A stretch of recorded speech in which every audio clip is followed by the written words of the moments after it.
নমস্কাৰ সকলোকে স্বাগতম জনাইছোঁ আমি এবাৰ লৈ আহিছোঁ দুটা বেংকৰ ৰিক্ৰুটমেণ্ট লৈ আহিছোঁ পদ বহুখিনি খালী আছে আমি এতিয়া ডাইৰেক্ট ৰিক্ৰুটমেণ্টখিনি তোমালোকক দেখুৱাবলৈ গৈ আছোঁ তাৰ আগতে ভিডিঅ'টো লাইক কৰি দিবা আৰু চেনেলটো ছাবস্ক্ৰাইব কৰা নাই যদি ছাবস্ক্ৰাইব আৰু ফলো কৰিবলৈ নাপাহৰিবা এতিয়া আমি তোমালোকক দেখুৱাবলৈ গৈ আছোঁ ৰিক্ৰুটমেণ্টখন যিখন নোটিছ আমাৰ হাতত আহি পৰিছেহি এইখন হৈছে কানাড়া বেংকৰ নটিফিকেশ্যন অৰ্থাৎ ৰিক্ৰুটমেণ্ট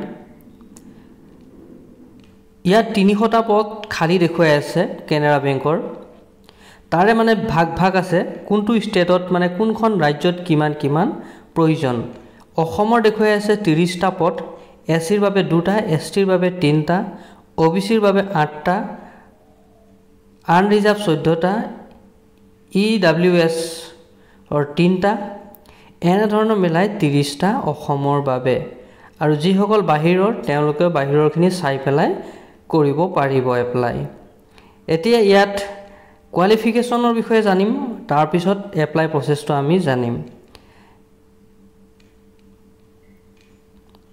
ইয়াত বয়সৰ সময়সীমা কৈছে 20ৰ পৰা 28 বছৰ সময়সীমা দিছে আৰু এজ ৰিলেক্সন আছে নাই মানে বয়সৰ যেটো আমাক ৰেহাই দিয়া হয় এজ ৰিলেক্সন আছে আমাৰ যিখিনি এসসি আৰু এসটিৰ ক্ষেত্ৰত 5 বছৰ দিয়া আছে ওবিচিৰ ক্ষেত্ৰত দিয়া আছে 3 বছৰ আৰু যি বিকলাঙ্গ সকল আছে তেওঁলোকৰ বাবে 10 বছৰ দিয়া আছে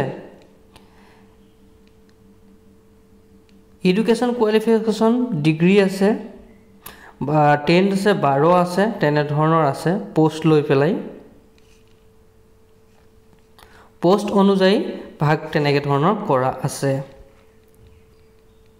যিসকলে বেংকত কৰিম বুলি ভাবি আছিল তেওঁলোকৰ বাবে সুযোগ গতিকে আমি সুন্দৰভাৱে এপ্লাই কৰি দিব লাগিব তাৰ পিছত আমাৰ যিখিনি ইয়াত প্ৰয়োজনীয় বস্তু অৰ্থাৎ আমাৰ যিখিনি ৰিটেন থাকিব সেইবোৰ ভালকে দিব লাগিব ইয়াত তোমালোকে দেখা পাইছা ভিজুৱেল এম্পায়াৰমেণ্টছত ইয়াত চকুৰ পৰীক্ষাৰ কেইটামান ফৰ্মুলা দিয়া আছে সেইখিনি মতে পাছ হ'ব লাগিব যেটো 3/60 10/200 এটো ব্লাইটনেস লো ভিজন 6/18 তেনেকে ধৰণৰ দিয়া আছে সেইখিনি আমি পাস কৰিব লাগিব যিখিনি চকু মানে আমাৰ পৰীক্ষা লব ইয়াত আৰু এটা দেখুৱাই আছে অৰ্ডাৰ টাৰ্মছ এণ্ড কন্ডিশন দেখুৱাই আছে ইয়াত ট্ৰেইনিংৰ কথা কিছুমান লিখা আছে ইয়াত ট্ৰেইনিং 1 ইয়াৰ বুলি দিয়া আছে ট্ৰেইনিং খিনি অন জবতে ট্ৰেইনিং চলি থাকিব ট্ৰেইনিং তো হ'বই তাৰ পিছতহে এমপ্লয়ি হিচাপে মানে এস্টাবলিশ হ'ব পাৰিব কোড কেনে ধৰণে প্ৰথম ট্ৰেইনিং এবছৰ কৰিবই লাগিব তাৰ গোটে শিক্ষাটো ল'ব লাগিব মানে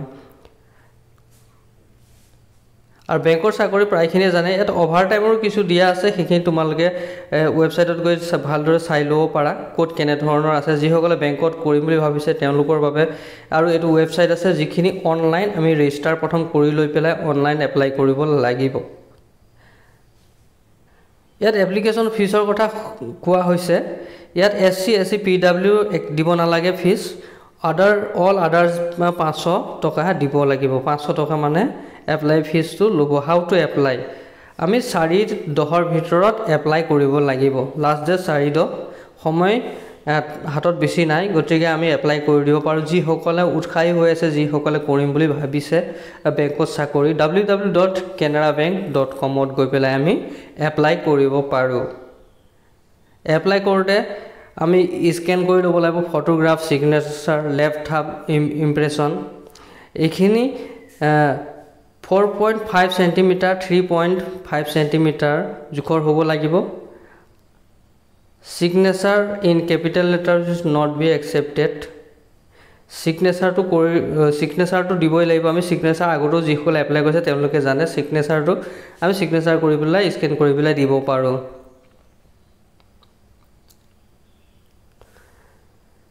বাকি প্ৰসেছখিনি আমি কলো এজৰ কথাখিনি আমি কৈ দিলো আৰু ইয়াত যিখিনি ফটোৰ সাইজ ডকুমেন্টছৰ সাইজ যি লাগে সেই মতে আমি এপ্লাই কৰোটো পাম আৰু এতিয়াও তোমালোকে এখনত চাই লব পাৰা কিমান সাইজৰ লাগে সেইখিনি এপ্লাই কৰোটো তাত শো হৈ থাকে গতিকে আমাৰ ইমান প্ৰবলেম নাই এপ্লাই কৰা সময়ত আমি ৰিসাইজ কৰি লব পাৰো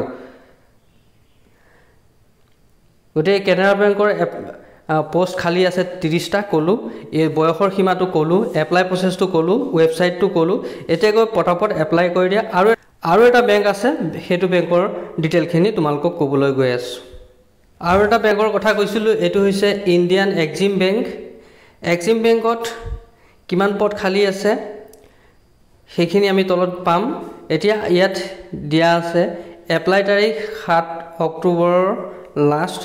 আমি বৰ্তমান এপ্লাই চলি আছে, আমি 7 তাৰিখৰ আগে অক্টোবৰলৈকে 7 অক্টোবৰলৈকে সময় আছে। 7 অক্টোবৰৰ ভিতৰত আমি এপ্লাই কৰিব পাৰোঁ। এপ্লাই লিংকটো এটা দি আছে www.eximbankindia.in/career। ইয়াত গৈ আমি এপ্লাই কৰিব পাৰোঁ। লিংকটো মই তলত ডিছক্ৰিপশ্যনত দি দিম।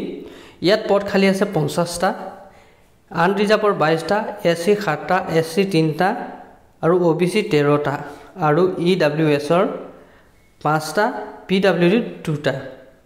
টোটেল 50টা পদ খালী হৈছে। আৰু ইয়াত কোৱালিফিকেশ্যন কি লাগিব, ইয়াৰ বয়সৰ ক্ষেত্ৰত 33 বছৰ সময়সীমা আছে আৰু 31 বছৰ। 33 বছৰ হৈছে মানে ইয়াত একচুৱেল বয়সটো হৈছে 21ৰ পৰা 28 বছৰ, কাৰণ SC আৰু STৰ 5 বছৰ ৰেহাই আছে, OBCৰ কাৰণে 3 বছৰ। গতিকে প্লাছ কৰি পেলাই 33 আৰু 31 বছৰলৈকে এপ্লাই কৰিব পাৰিব। বয়স সকলো ক্ষেত্ৰতে প্ৰায় একেই দিয়ে ৰিলেকশ্যনৰ ক্ষেত্ৰত। মই ডাইৰেক্ট নটিফিকেশ্যনখন বা ৰিকুইৰমেণ্টখন ডাইৰেক্ট তোমালোকক দেখুৱাই আছোঁ। ইয়াৰ পৰাই গোটেইখিনি কথা কৈ আছোঁ। ইয়াৰ পৰা মই এক্সট্ৰাকৈ পাৰ্ট উলিয়াই পেলাই ক'বলৈ যোৱা নাই। এইখন দেখিলে মানে গোটেইখিনি কথা গম পোৱা যায় আৰু মনত ডাউট একো নাথাকে, কাৰণ এইখন ডাইৰেক্ট অফিচিয়েল নটিফিকেশ্যন হয়। এতিয়া ইয়াত আমাক যিটো ৰিটেন এক্সাম হ'ব তাত 100 মাৰ্কৰ হ'ব, 2.5 ঘণ্টা সময়। এইখনো তোমালোকে ডাউনলোড কৰি ধুনীয়াকৈ চাই ল'ব পাৰিবা। A to Z গোটেইখিনি সবিশেষ দিয়া আছে। আৰু আমি ডকুমেণ্টছ কিমান লাগিব সেইখিনি ইয়াত ডিটেইল সম্পূৰ্ণভাৱে দিয়া আছে। আৰু ডকুমেণ্টছ চবৰ এপ্লাই ক্ষেত্ৰতে দিবই লাগে, সেইখিনি প্ৰায় সকলোৱে জানাই। ইয়াত ছিগনেচাৰ বা আমাৰ কি টাইপৰ লাগিব, JPG ফাইলৰ লাগিব, কাৰণ ইয়াত PDF বিচৰা হোৱা নাই, JPGয়ে লাগিব। আৰু এপ্লাই কৰোঁতে সেইখিনি অলৰেডি পোৱা যায়, আৰু কি বিচাৰে সেইমতে আমি ৰিচাৰ্জ কৰি পেলাই দিব পাৰোঁ। ইয়াত আমাক 13 নম্বৰটো চোৱা, তো 13 নম্বৰটোত লিখা আছে এপ্লিকেশ্যন চাৰ্জ। এপ্লিকেশ্যন চাৰ্জ 600 টকা জেনেৰেল OBCৰ কাৰণে, আৰু SC ST PW EWSৰ কাৰণে বা ফিমেল কেণ্ডিডেটৰ কাৰণে মাত্ৰ 100 টকা। ফিজটো ক'লোঁ।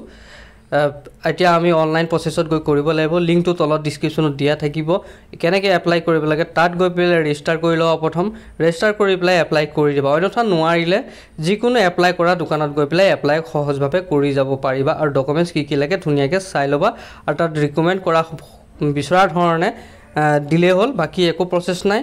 ফিজটো কিন্তু লগে পে' কৰিব লাগিব, আৰু ফিজটো যদি পে' নকৰা তেনেহ'লে একচেপ্টেবল নহ'ব।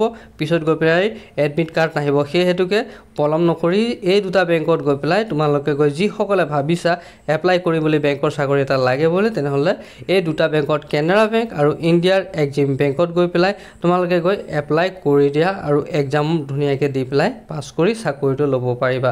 গতিকে ভিডিঅ'টো যদি ভাল পালা লাইক এটা কৰি দিবা। ধন্যবাদ। লগ পাম আকৌ নেক্সট ভিডিঅ'ত। জয় আই অসম।